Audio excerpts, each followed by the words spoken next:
We're back with Saturday Sarnies. This is the humble coronation chicken. We're hitting it with a fragrant mango chutney, hints of coriander, mint, those all important raisins which are going to be soaked, passion flower tea, toasted almonds and some banging chicken.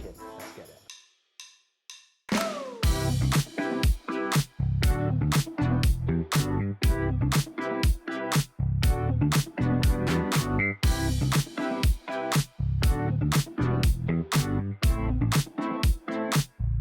First things first, chicken. We're using beautiful organic chicken thighs. Why are we using thigh? Because it is close to the bone. The thigh meat is the sweetest meat of the chicken. It's also the most tender. And we want the sweetest, most tender meat for this stunning Saturday Sarnie. So get your chicken thighs into a metal bowl. We're also hitting this chicken with fresh grated garlic and microplane ginger. Then we want to spice that up. We want to hit it with curry. I've got this mild curry powder, ground cumin, garam masala, the Old Faithful seasonings, salt and pepper, and an added favourite of mine, garlic powder, yogurt. Why do we put yogurt in with chicken? Because the enzymes in the yogurt, the acidity in the yogurt, breaks down the chicken thighs. Every last little bit. No waste, just taste.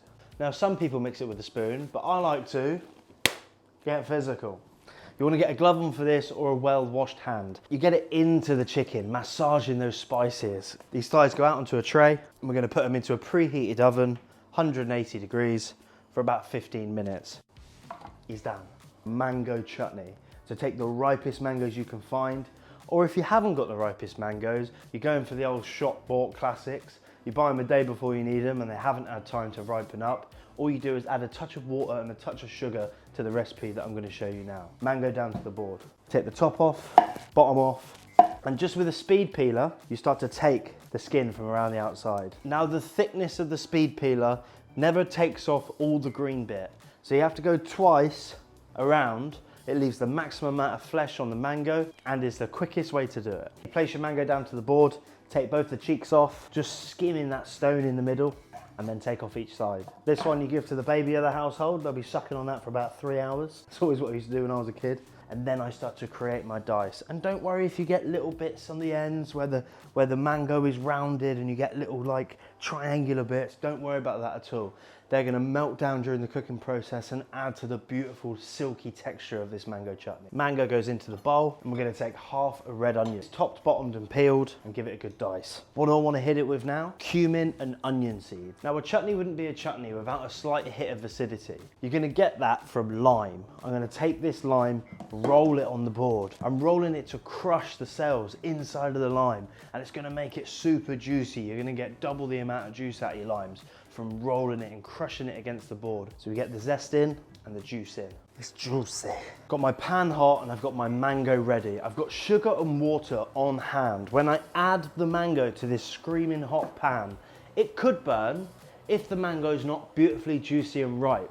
So the water isn't there to make it wet. The water is there to control the temperature, to deglaze that caramelized sugar from the mango off the bottom of the pan and stop it burning. This is your safety blanket. It's using the fruit that you have in front of you, understanding the moisture level, and then cooking that fruit with the water as your guide and as your aid. Mango in. I want to be over it. I want to be stirring it. The fragrance coming off of this is unbelievable. I'm gonna add a tiny bit of water. But Aaron, why don't you just turn the temperature down? Because we don't want stewed mango. We want freshly cooked mango. Fresh flavor, vibrancy, life. Total cooking time should be about 4 to 5 minutes. And now we're here. The pan is semi-dry. There's beautiful chunks of translucent mango that's coated by that red onion, that aromatic hit of caramel and spice. You get that straight out into a bowl and stick it in your fridge. We've got our chicken resting. Now we're gonna hit with the dressing. Mint, coriander, beautiful, fresh herbs. Ugh, lovely. Classic combination when it comes to Eastern cuisine. Stick these in a blender with a little bit of salt, pepper, and sunflower oil. Give it a good wazz. So once that's well blitzed, almost pesto-esque, we're gonna get it out and stick that in a bowl. Bread. I've gone with the classic sliced white, because I like it. Do you wanna use sourdough? Do you wanna use an onion seed bun?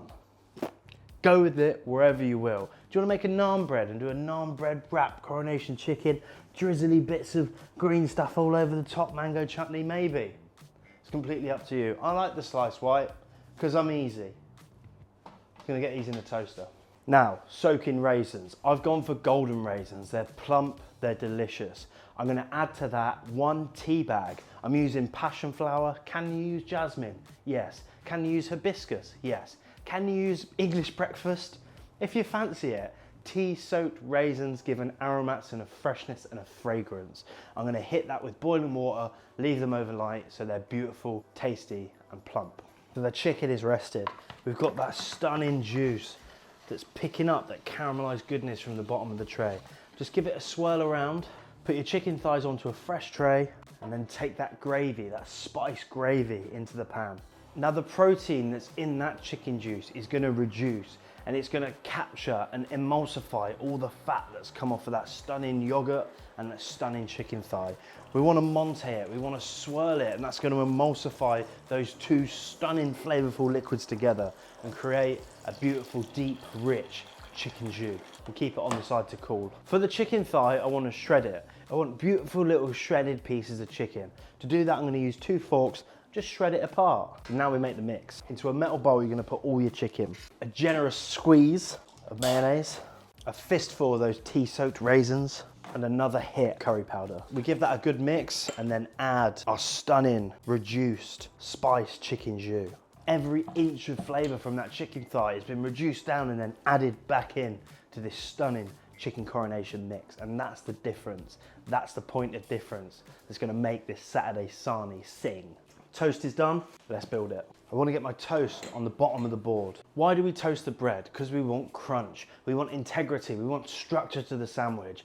And a floppy old bit of white ain't gonna hold up to that. So what we wanna do is toast that bread, get it crunchy, get it caramelized, hit it with this luxurious mound of that fragrant, intense chicken coronation. Delicious. Then we put a layer of that stunning, vibrant mango chutney.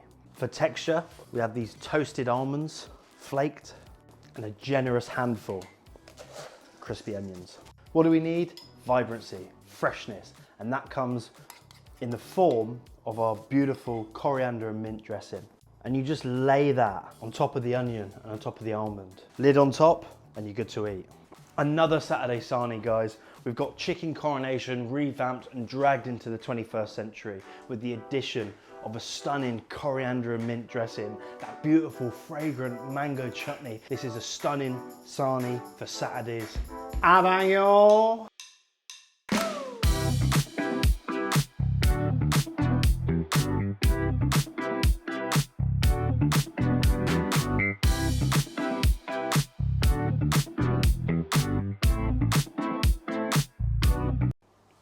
Avagnon.